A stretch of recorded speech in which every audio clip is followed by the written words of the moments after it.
যদি কেউ দেখেন তার বাবা বা মা বা একেবারে ক্লোজ রিলেটিভ কেউ একজন এরকম এই ক্যান্সারে আক্রান্ত হয়ে মারা গেছেন, উনাকে কি আরও আগে থেকে সাবধান থাকতে হবে কিনা বা চেক আপ করাতে হবে কিনা, এ ব্যাপারে কি পরামর্শ দেবেন? এই জন্য আসলে জেনেটিক পরীক্ষাটা দরকার। যে আমি যখন ডায়াগনোসিস হব একটা ক্যান্সারের কোনো পেশেন্ট, তখন যদি আমরা জেনেটিক অ্যানালাইসিসটা করতে পারি, তখন এটা বোঝা যাবে যে এটা কি হেরিডিটারি নাকি উনার প্রথমেই ডি নভো এটা হয়েছে। যেহেতু আপনি বলছেন এটা কিন্তু একটা কিউরেবল ডিজিজ, কিন্তু প্রিভেন্টেবল কিনা, আমরা ভালো থাকার জন্য অথবা যাতে কোলোরেক্টাল ক্যান্সারে কেউ আক্রান্ত না হন, আমাদের লাইফস্টাইল, আমাদের ফুড হ্যাবিট, এই ব্যাপারে আপনারা কোনো পরামর্শ দেন কিনা?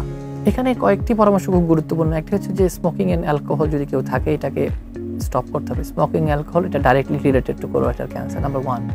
নাম্বার 2 হচ্ছে যদি রেড মিটের কনজামশনটা একটু কমাইতে পারলে ভালো, red meat consumption, and green leafy vegetables একটু বেশি খাবে।